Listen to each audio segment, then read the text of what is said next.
Coach নাকি club, অবসরের পর কোনটি বেছে নেবেন মেসি?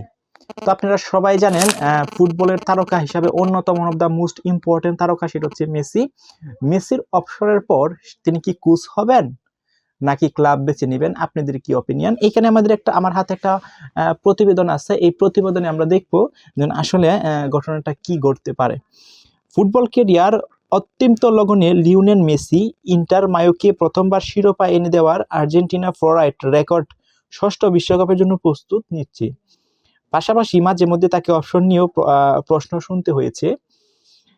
এবার তাকে একটু ভিন্ন বিষয়ে প্রশ্ন করা হলো, ভবিষ্যতে কি তিনি নিজেকে কোচ হিসেবে দেখছেন নাকি ক্লাবের মালিক হবেন।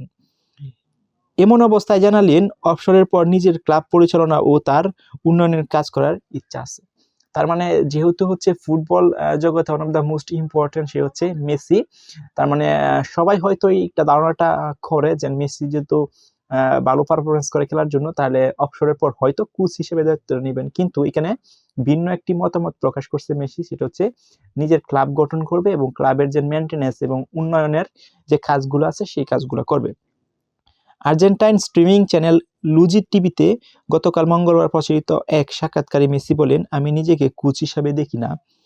কোচ হওয়ার বিষয়টি আমার পছন্দ, তবে আমি ক্লাব মালিক হতে বেশি পছন্দ করব। আমি নিজের একটি ক্লাব গড়তে চাই, একদম নিচ থেকে শুরু করে সেটিকে বড় করতে চাই। বাচ্চাদের প্রতিভা বিকাশের সুযোগ করে দেওয়ার এবং গুরুত্বপূর্ণ কিছু অর্জনে সাহায্য করতে চাই। যদি আমাকে বেছে নিতে বলা হয় তবে এটি আমাকে সবচেয়ে বেশি টানে। সো তাহলে প্রত্যেক মানুষের একটা স্বপ্ন থাকে। সো ওনার স্বপ্ন হচ্ছে ক্লাব, একটা জিরো লেভেল থেকে একটা ক্লাব শুরু করবে এবং সেটাকে তার অভিজ্ঞতা এবং তার যে পারফরমেন্স আছে সেটা দিয়েতে তিনি সেটাকে আরো ডেভেলপ করবে এবং একটা বড় পর্যায়ে নিয়ে যাওয়ার ওনার ইচ্ছা আছে।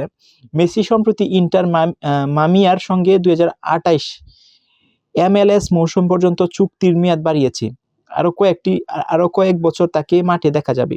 তবে তিনি তার দীর্ঘদিনের সতীন লুইস সুয়ারেজকে সাথে নিয়ে ইতিমধ্যে মালিকানার জগতে পা রেখেছেন। তারা দুজনেই উরুগুয়ের চতুর্থ বিভাগের দলে নাম লিখেছেন।